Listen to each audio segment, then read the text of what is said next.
എമ്പുരാന്റെ ഓളം അടങ്ങുന്നതിനു മുമ്പ് തിയേറ്ററുകളെ വീണ്ടും മോഹൻലാൽ ഇളക്കിമറിക്കുകയാണ്. തുടരും എന്ന ചിത്രത്തിലൂടെ തരുൺ മൂർത്തി അണിയിച്ചൊരുക്കിയ തുടരും ഫാമിലി ഡ്രാമ എന്ന നിലയിലാണ് തിയേറ്ററുകളിൽ എത്തിയത്.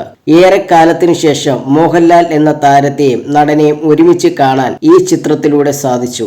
മലയാളികൾക്ക് ഏക്കാലവും ഓർത്തിരിക്കാൻ ഒരുപിടി മികച്ച സിനിമകൾ സമ്മാനിച്ച രജപുത്ര വിഷ്വൽ മീഡിയയുടെ ബാനറിൽ തുടരും ഒരുങ്ങിയത്. ചിത്രത്തിന്റെ നിർമ്മാതാവ് രഞ്ജിത്തും തിരക്കഥാകൃത്ത് KR സുനിലും 12 വർഷത്തോളം മോഹൻലാലിനു വേണ്ടി കാത്തിരിക്കുകയും ചെയ്തിരുന്നു. ചിത്രത്തെക്കുറിച്ച് സംസാരിക്കുകയാണ് നിർമ്മാതാവ് രഞ്ജിത്ത്. 1-2 ടെസ്കിനോട് സംസാരിക്കുകയായിരുന്നു അദ്ദേഹം. ഈ പടത്തിന്റെ കഥ കേട്ടിരുന്നപ്പോൾ എവിടെയൊക്കെയോ നമ്മൾ ഇഷ്ടപ്പെടുന്ന ഒരു മോഹൻലാൽ എന്ന ആർട്ടിസ്റ്റ് ഉണ്ടെന്ന് എനിക്ക് തോന്നി. ഇപ്പോൾ നോക്കിയാണെങ്കിൽ ലാലേട്ടന്റെ കിരീടം നമ്മുടെ മനസ്സിൽ നിന്നും മാഞ്ഞില്ല. അതുപോലെ തന്മാത്ര, ദേവാസുരം എന്നീ സിനിമകൾ ഇന്നും മായാതെ മനസ്സിൽ തങ്ങി നിൽക്കുന്ന പടങ്ങളാണ്. ചേട്ടൻ ഇമോഷണൽ ചെയ്ത സിനിമകൾ ഒരു പ്രത്യേകതയുണ്ട്. അതൊന്നും ഒരു കാലത്തും പ്രേക്ഷകരുടെ മനസ്സിൽ നിന്നും മായില്ല.